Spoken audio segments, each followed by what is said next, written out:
సద్గుణశీలుడా నీవే పూజ్యుడవు, స్తుతి ఆరాధనకు నీవే అర్హుడవు. సత్య ప్రమాణముతో శాశ్వత కృపనిచ్చి నీ ప్రియుని స్వాస్థ్యము నాకిచ్చితివి.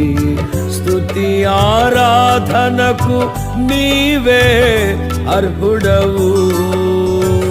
సత్య ప్రమాణముతో శాశ్వత కృపనిచ్చి నీ ప్రియుని స్వాస్థ్యము నాకిచ్చితివి.